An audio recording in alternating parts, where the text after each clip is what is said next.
Assalam alaykum wa rahmatullahi wa barakatuh. Bienvenue dans le flux de la foi, l'espace où chaque battement de cœur devient une prière. Abonne-toi dès maintenant pour ne pas manquer ces instants de vérité qui éclairent l'âme. Il y a des vérités qu'on enterre comme on enfouit un secret dans le sable, en espérant que le vent les emporte. Mais tôt ou tard, le sable s'efface, et la vérité refait surface. Moi, j'ai fui longtemps. Je me suis enfui dans des habitudes, dans des distractions, dans des faux semblants. Je voulais oublier ce que je ressentais vraiment. La peur de ne pas être assez, la culpabilité d'avoir laissé passer l'essentiel, le vide que même les rires ne remplissaient plus. Je mettais des sourires sur mes silences, des écrans sur mes blessures, des « ça va » sur mes tempêtes intérieures. Mais chaque émotion ignorée construisait une ombre. Et un jour, cette ombre m'a rattrapé. Elle s'est assise sur mon lit au milieu de la nuit. Elle m'a regardé dans les yeux. Elle m'a dit « Tu ne peux pas fuir ce que tu refuses d'écouter. » Et j'ai compris. Ce que tu refuses d'affronter devient ton maître. Ce que tu refuses d'écouter dans ton cœur, tu l'entendras hurler dans ta vie. Ce que tu refuses de guérir dans le silence, tu le verras saigner dans tes relations. Allah dit dans le Coran, « Ne soyez pas comme ceux qui ont oublié Allah, et Allah leur a fait oublier leur propre personne. » Coran 59, 19. Quand tu oublies Allah, tu oublies ton âme. Tu oublies ta propre douleur. Et elle finit par s'imposer. Il y a dans le souvenir d'Allah une guérison que tu ne trouveras jamais dans la fuite. Il y a dans la sincérité du face-à-face avec soi-même une douceur que l'on redoute, mais qui sauve. J'ai mis du temps à m'asseoir avec moi-même, à parler à mon âme comme on parle à un enfant blessé, à reconnaître que je n'étais pas faible de pleurer, que j'étais simplement vivant. Et toi, as-tu déjà pris le temps de t'écouter vraiment, sans masque, sans bruit, sans écran? Qu'est-ce que tu fuis encore? Et qui te poursuit dans tes nuits? N'est-il pas temps de t'arrêter pour guérir? Je croyais, comme beaucoup, que le bonheur se construisait à l'extérieur de moi, qu'il fallait accumuler, réussir, être reconnu, avoir une vie qui coche toutes les cases. Alors j'ai couru, j'ai rempli mes journées d'objectifs, j'ai décoré ma vie de belles choses, et autour de moi on me disait « Tu as tout pour être heureux ». Mais en moi, il y avait un vide, une fissure discrète que personne ne voyait, que moi-même, je refusais de regarder. Cette fissure ne faisait pas de bruit, elle ne cassait rien. Elle était juste là, silencieuse, comme une fatigue au fond de l'âme, et plus je l'ignorais, plus elle s'élargissait. Le confort ne la comblait pas, les compliments ne l'apaisaient pas, l'avenir bien tracé ne l'éclairait pas. Il m'a fallu du temps pour comprendre que le bonheur ne vient pas de ce que tu as, mais de ce que tu es devenu. Allah dit, en vérité, c'est par le rappel d'Allah que les cœurs trouvent la quiétude. Coran 13e 28. Je l'ai lu tant de fois, mais je ne l'avais jamais ressenti, jusqu'au jour où je me suis arrêté, vraiment arrêté. Je n'ai pas ouvert mon téléphone ce matin-là. Je n'ai pas cherché de distraction. Je me suis juste assis avec ce vide. Et pour la première fois, j'ai arrêté de le fuir. Je l'ai regardé. Je lui ai parlé. J'ai demandé à Allah de le remplir, non pas avec ce que je voulais, mais avec ce dont mon âme avait besoin. Et peu à peu, ce vide est devenu un espace de paix, un lieu de prière intérieure, un terrain où les graines de la foi ont commencé à pousser. Le bonheur n'est pas un événement, ce n'est pas un aboutissement, c'est une présence. La présence d'Allah dans ton cœur, le sentiment d'être complet même au milieu du manque, d'être comblé même quand la vie ne t'offre pas tout ce que tu veux. As-tu cherché ton bonheur comme moi à l'extérieur? T'est-il déjà arrivé de réussir et de te sentir pourtant vide? Et si cette fissure en toi n'était pas une faiblesse, mais une porte? Une porte vers celui qui ne faillit jamais, qui comble sans condition, Allah, Al-Ghani, le riche, l'indépendant de tout. Un jour, dans le silence d'une nuit lourde, je me suis arrêté. Plus de lumière, plus de distraction, plus d'échappatoire. Il n'y avait que moi, et ce poids au fond de la poitrine. Ce n'était ni une douleur physique, ni une pensée claire. C'était un voile, une obscurité intérieure. Et dans ce calme profond, j'ai compris. On ne guérit pas ce qu'on refuse de regarder. J'avais passé ma vie à tenter de changer le monde autour de moi, à vouloir réparer les autres, à critiquer les circonstances, à me débattre avec l'extérieur. Mais jamais je n'avais osé plonger en moi. Car ce qu'on refuse de voir finit par gouverner notre vie. Allah dit, en vérité, Allah ne modifie point l'état d'un peuple tant qu'il ne modifie pas ce qui est en eux-mêmes. Coran 13:11. Ces mots ont traversé mon cœur comme une lame douce. Ils ne condamnent pas, ils libèrent. Ils disent « Commence par toi ». Alors j'ai osé. J'ai descendu les escaliers intérieurs, ceux qui mènent aux souvenirs enfouis, aux colères refoulées, aux peurs maquillées. J'ai revu des moments oubliés, une parole blessante que j'avais dite, un pardon que je n'avais jamais demandé, un rêve que j'avais étouffé pour plaire aux autres. Et là, dans cette exploration douloureuse mais pure, j'ai commencé à guérir, pas par des miracles, mais par la vérité. Car la vérité, même tranchante, est une lumière. Et Allah est lumière. Allah est la lumière des cieux et de la terre. Coran 24:35. Je ne cherchais plus à fuir. Je cherchais à comprendre. Et comprendre, c'est déjà réparer. C'est déjà inviter Allah dans l'endroit exact où l'on avait honte de l'accueillir. Tu sais, on passe des années à chercher des solutions ailleurs.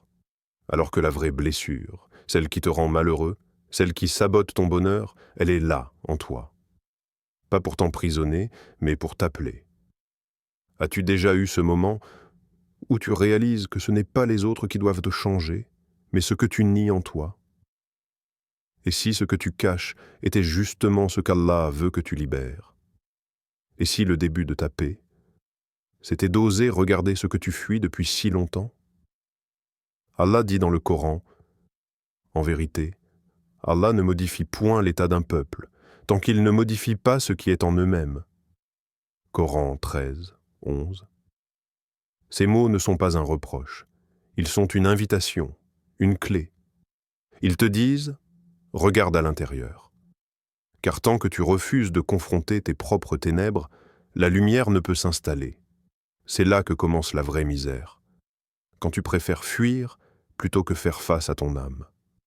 Quand chaque appel du cœur est étouffé par le bruit que tu fabriques. Quand tu fais taire la voix qui, doucement, te murmure de prier, de t'excuser, de t'arrêter. Je me rappelle ces moments où tout en moi me criait de revenir à l'essentiel. Mais je scrollais, je sortais, je riais, je fuyais, car affronter son âme, c'est affronter ce que l'on est sans les filtres, sans les costumes, sans les faux semblants. Il y avait cette gêne au fond de moi, cette tension silencieuse qui revenait toujours au même moment, quand tout était calme, quand personne ne regardait, quand le masque tombait. Mais au lieu de répondre, j'éteignais. Je reportais à demain, comme si le cœur pouvait attendre. Allah dit, « Ne soyez pas comme ceux qui ont oublié Allah. » Alors il leur a fait oublier leurs propres âmes. Coran 59:19. Oublier Dieu, ce n'est pas seulement délaisser la prière, c'est délaisser le lien. C'est oublier celui qui te connaît mieux que toi-même. Et c'est ainsi qu'on se perd, pas en un jour, mais en glissant lentement dans l'oubli de soi. Il n'y a pas de plus grande misère que de se sentir vide, entouré de tout, sauf de sens. Alors je te pose la question, et toi, que fais-tu de cette voix intérieure? L'écoutes-tu? Ou préfères-tu encore une distraction de plus pour ne pas entendre l'appel du retour? Il m'a fallu toucher le fond pour lever les yeux, mais ce fond n'était pas un gouffre, c'était un miroir. Ce que j'y ai vu n'était pas beau, c'était brut, fragile, vrai. Mais c'est là, au creux du désespoir, que j'ai enfin cessé de fuir, et j'ai levé les yeux, non pas vers les gens, ni vers mes projets brisés, mais vers le ciel. Ce n'était pas un châtiment, c'était une miséricorde. Un appel silencieux, patient, comme un père qui attend que son enfant revienne, après s'être égaré. Allah dit, « Dis, ô mes serviteurs qui avez commis des excès à votre propre détriment, ne désespérez pas de la miséricorde d'Allah. Car Allah pardonne tous les péchés, oui, c'est lui le pardonneur, le très miséricordieux. » Coran 39, 53. Je croyais qu'il fallait mériter son amour, mais j'ai découvert qu'il suffisait de revenir. Même dans mes fuites, même dans mes erreurs répétées, il ne m'a jamais fermé la porte. J'ai découvert que l'échec n'était pas la fin. C'était un détour pour m'apprendre à marcher vers lui, pas vers l'image que je voulais projeter. Et toi, as-tu déjà touché ce fond? As-tu déjà senti cette honte douce, celle qui n'écrase pas, mais qui t'invite à te relever? Ne confonds plus chute et abandon. Ce n'est pas parce que tu es tombé que tu es perdu. Ce n'est pas parce que tu as fui que tu es rejeté. Car celui qui t'a créé voit ce que tu caches. Et il t'aime assez pour te laisser tomber, juste assez, pour que tu le cherches enfin. Tu sais, il y a quelque chose de terrifiant dans le fait de tout avoir, sauf la paix intérieure. La paix qui ne s'achète pas, qui ne se mesure pas en succès ou en possession. Tu peux fuir le monde, éviter les responsabilités, fermer les yeux sur les vérités qui dérangent, ignorer les regards, refuser d'entendre les paroles. Mais il y a une présence à laquelle tu ne peux pas échapper, toi-même, ton âme, cette voix silencieuse, cette lumière douce qui ne s'éteint jamais. Elle te suit partout, elle t'appelle, même quand tu détournes le regard. Elle murmure dans le tumulte, crie dans le silence, hurle dans la solitude des nuits sans sommeil. Tu peux boucher tes oreilles avec des distractions, remplir le vide avec des plaisirs éphémères, mais cette voix, ce cri intérieur, revient. Dans tes larmes que tu ne comprends pas, dans ton ennui profond, dans ce malaise sourd qui te ronge. Allah dit dans le Coran, « Nous avons certes créé l'homme dans la meilleure stature.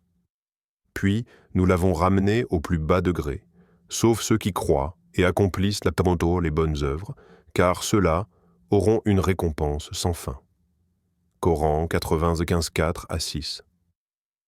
Ce vide n'est pas un hasard, c'est un appel. Un rappel que le cœur ne trouve sa paix qu'en lui, que la vraie richesse n'est pas dans ce que tu possèdes, mais dans ce que tu nourris en toi. Et toi, as-tu entendu ce cri? Ou continues-tu à fuir ce qui vit en toi, cette part divine qui ne demande qu'à s'éveiller? Et n'est-ce pas par l'évocation d'Allah que les cœurs se tranquillisent? Coran 13, 28.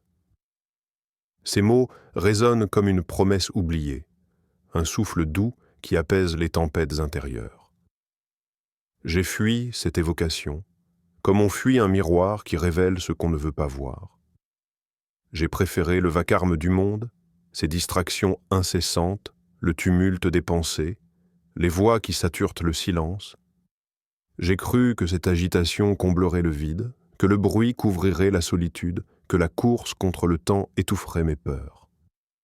Mais au fil des années, cette fuite m'a conduit vers l'errance.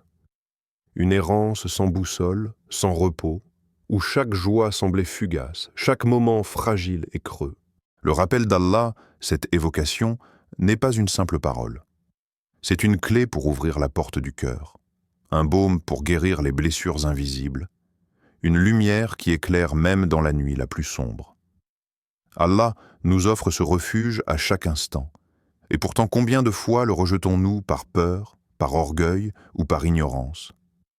La paix du cœur ne se trouve pas dans l'extérieur, mais dans cette connexion sacrée, dans le silence partagé avec le Créateur. Et toi, combien de fois as-tu ignoré cet appel silencieux? Peux-tu encore entendre ce doux rappel au milieu du vacarme? Et toi, qu'est-ce que tu fuis? Une blessure? Un passé? Un rappel? Et si ce que tu fuis était justement le chemin vers ta guérison? Peux-tu te permettre de te tourner enfin vers cette vérité, d'écouter cette voix intérieure, celle qui t'appelle doucement à revenir vers la paix? Le voyage commence toujours par ce premier pas. celui d'oser regarder, ressentir, accueillir ce qui est en toi. Alors, es-tu prêt à cesser de fuir et à te rencontrer vraiment ?